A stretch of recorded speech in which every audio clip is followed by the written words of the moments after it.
ಇನ್ನು ಮದುವೆ ಕಾರ್ಯಕ್ರಮವೊಂದರಲ್ಲಿ ತುಳುನಾಡಿನ ಆರಾಧ್ಯ ದೈವ ಕೊರಗಜ್ಜನಿಗೆ ಅವಮಾನದ ಆರೋಪದಲ್ಲಿ ಅವಮಾನವಾದಂತಹ ಮದುವೆ ಮನೆಗೆ ಹಿಂದೂ ಸಂಘಟನೆಗಳು ಮುತ್ತಿಗೆ ಹಾಕಿ ಪ್ರತಿಭಟನೆ ನಡೆಸಿದ್ದಾರೆ. ದಕ್ಷಿಣ ಕನ್ನಡದ ಬಂಟ್ವಾಳ ಕೊಳ್ನಾಡು ಗ್ರಾಮದ ಮದುವೆ ನಡೆದ ಮನೆ ಮುಂದೆ ಹಿಂದೂ ಪರ ಸಂಘಟನೆಗಳು ಪ್ರತಿಭಟನೆ ನಡೆಸಿ ಆರೋಪಿಗಳನ್ನು ಬಂಧಿಸಬೇಕೆಂದು ಆಗ್ರಹಿಸಿದ್ದಾರೆ. ಅತ್ತ ದಲಿತ ಸಂಘಟನೆಗಳಿಂದಲೂ ಕೂಡ ಆಕ್ರೋಶ ವ್ಯಕ್ತವಾಗಿದ್ದು ಆರೋಪಿಗಳ ವಿರುದ್ಧ ಕ್ರಮಕ್ಕೆ ಒತ್ತಾಯಿಸಿದ್ದಾರೆ.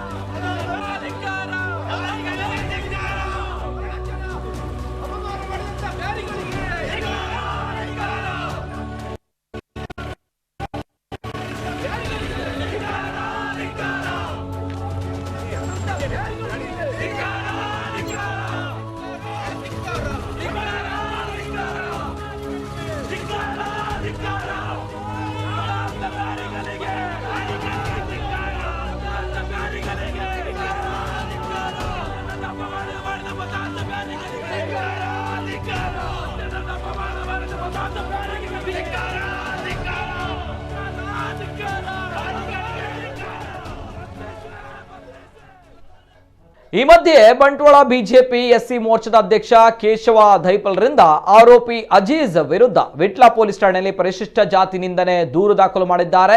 ಭಾರತೀಯ ಜನತಾ ಪಾರ್ಟಿ ಮಂಡಲ ಪ್ರಧಾನ ಕಾರ್ಯದರ್ಶಿ ರವೀಶ್ ಶೆಟ್ಟಿ ಕೊಳ್ನಾಡು, ಮಹಾಶಕ್ತಿ ಕೇಂದ್ರ ಅಧ್ಯಕ್ಷರಾದ ಶಿವಪ್ರಸಾದ್ ಶೆಟ್ಟಿ, ಯುವ ಮೋರ್ಚಾದ ಮಂಡಲ ಅಧ್ಯಕ್ಷ ಪ್ರದೀಪ್ ಅಜ್ಜಿಬೆಟ್ಟು, ಪ್ರಮುಖರಾದ ಪುಷ್ಪರಾಜ್ ಚೌಟ, ಮನೋಜ್ ಅವರುಗಳನ್ನು ಒಳಗೊಂಡ ನಿಯೋಗ ವಿಟ್ಲ ಠಾಣೆ ಇಲ್ಲಿಗೆ ಬಂದು ದೂರು ದಾಖಲಿಸಿದ್ದಾರೆ.